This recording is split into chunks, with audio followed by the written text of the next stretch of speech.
फ़लस्तीन में मकबूजा मगरबी किनारे की वादी उर्दन में इजरायली आबादकार असलहे के जोर पर फ़लस्तीनी बदू बरादरी की 1500 से जायद भेड़ें ले गए।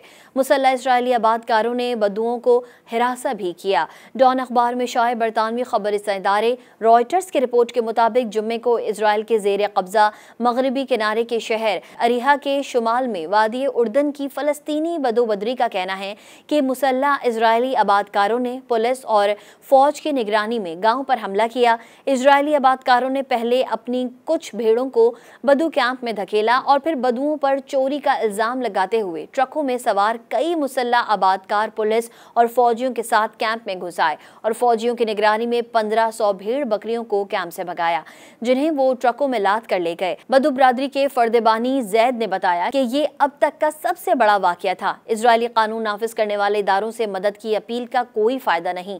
पुलिस कुछ नहीं करती, बल्कि अगर आप पुलिस को बताएं कि आबादकार आपकी भेड़ों को ले जा रहे हैं तो वो पूछते हैं क्या आपको यकीन है कि वो आपकी हैं। मकामी बाशिंदों और इंसानी हुकूक के ग्रुपों का कहना है कि वादी उर्दन निस्बतन कम आबादी वाला इलाका है, जहां अब इजराइल अपनी गैर कानूनी यहूद आबादकारी के लिए मकामी अफराद को बेदखल करने के लिए दबाव बढ़ा रहा है। बदू चरवाहों के लिए भेड़ बकरियां खो देने का मतलब जरिया माश का खात्मा है। इजराइल मकामी आबादकारों को बेदखल करके इलाके पर मुकम्मल कब्जा चाहता है। इजरायली आबादकारों की पुरतशद्दुद कार्रवाइयां अमरीकी सदर ट्रंप की जानिब से पाबंदियां उठाने के बाद बढ़ गई हैं। मज़ीद न्यूज़ अपडेट्स और डिजिटल स्टोरीज के लिए सब्सक्राइब करें डॉन न्यूज़ पाकिस्तान।